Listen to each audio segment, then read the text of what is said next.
Hi అండి. ఈ శ్రావణ మాసంలో మురిడి, నేమకల్లు, కసాపురం ఈ 3 పుణ్యక్షేత్రాలు ఒకే రోజు సందర్శిస్తే చాలా పుణ్యఫలం అని చెప్పేసి మేము అనంతపూర్ నుంచి బయలుదేరామండి. ఆ టూర్ విశేషాలు మీతో షేర్ చేసుకోగలను. ముందుగా మేము అనంతపూర్ నుంచి టవర్ క్లాక్ నుంచి ఇలా కళ్యాణదుర్గం బైపాస్లో మేము ఫ్యామిలీతో బయలుదేరాము. ముందుగా అనంతపురం నుండి ఇలా కళ్యాణదుర్గం బైపాస్ అండ్ ఇలా పక్క నుండి కురుకుంట వస్తుందండి. ఆ కురుకుంట మీదుగా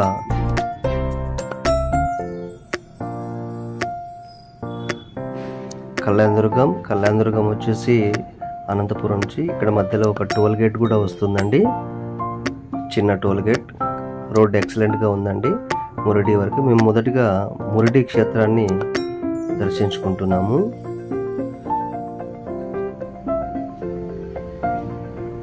ఇక్కడ వచ్చేసి ఇప్పుడు మధ్యలో పంపనూరు పుణ్యక్షేత్రం కూడా వస్తుంది, కానీ మేము వెళ్ళలేదు. పంపనూరు పుణ్యక్షేత్రం ఇక్కడ చిన్నపిల్లల పార్క్ కూడా ఉంది పంపనూరు క్షేత్రం దగ్గర.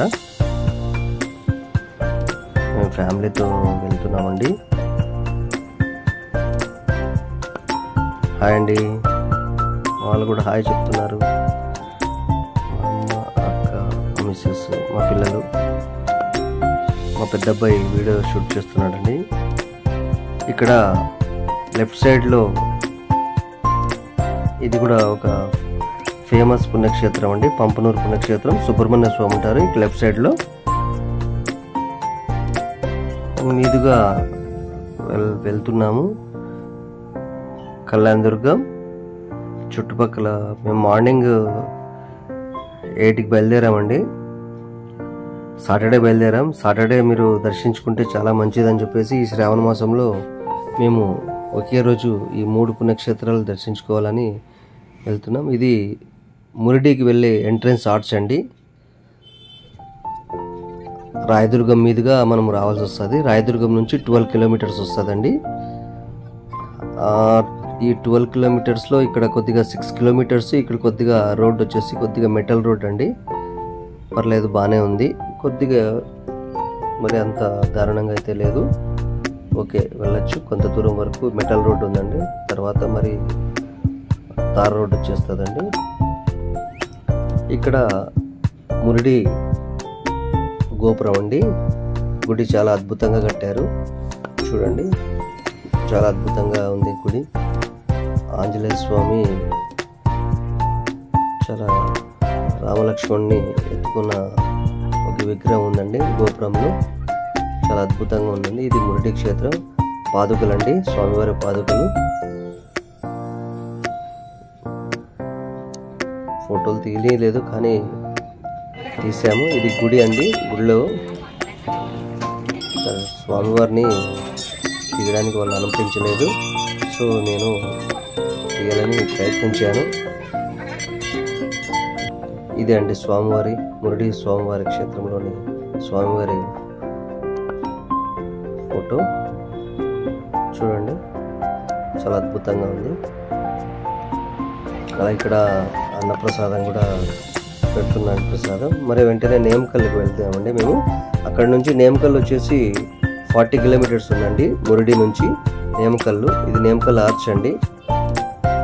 ఇది నేమకల్లోని గుడి ఆవరణము. గోపురం చూడండి ఎంతో అద్భుతంగా ఉంది. ఇది నేమకల్ అండి. నేమకల్ కూడా మేము నేమకల్కి వచ్చేసరికి 12:30 అయిందండి. 12:30లో మేము క్రౌడ్ కొద్దిగా తక్కువే ఉంది ఈ టెంపుల్లో, అందుకని వీడియో తీసానండి. నేమకల్ అండి. ఇక్కడ కూడా కొంచెం మనకి అనుమతించలేదు వీడియో తీయడానికి. అక్కడికి తీసాము లాంగ్ షాట్లో. నేమకల్ ఆంజనేయ స్వామి. వెంటనే కసాపురం బయలుదేరామండి. కసాపురంలో చుట్టూ పంట పొలాలు ఉన్నాయండి. ఇది కొద్దిగా రోడ్డు కొద్దిగా ఇబ్బందికరంగా ఉందండి. కొద్దిగా కసాపురం చేరుకున్నామండి. కసాపురంకి వచ్చేసరికి మేము 4 అయిందండి. 4 o'clockకి కసాపురం స్వామిని దర్శించుకున్నాం. ఇక్కడ చాలా క్రౌడ్ ఉందండి. శనివారం, మొదటి శనివారం కదా. మేము ఇదేనండి కసాపురంలో చాలా క్రౌడ్ ఉన్నారు. చూడండి, చాలా జనం ఉన్నారు. ఇది టెంపుల్ ముందర ఒక చిన్న ఆంజనేయ స్వామి స్టాచ్యూ ఉందండి. ఇక్కడ అందరూ టెంకాయలు కొట్టుకుంటుంటారు. క్రౌడ్. ఇక్కడ షాపింగ్స్ ఇవన్నీ ఉన్నాయండి. చిన్న చిన్న షాపింగ్స్, మనకు కావాల్సిన బ్యాంగిల్స్, కుంకుమ ఇలాంటివి పర్చేస్ చేయొచ్చండి. క్రౌడ్ అయితే చాలా ఉన్నారండి. మొదటి శనివారం. ఇది టెంపుల్ ఆవరణం అండి. అక్కడికి క్రౌడ్ ఉన్నారు. తీసానండి తెలియకుండా. ఇది స్టాచ్యూ అండి టెంపుల్ ముందర. ఇది స్వామివారి విగ్రహం అండి. సర్వే జన సుఖినో భవంతు.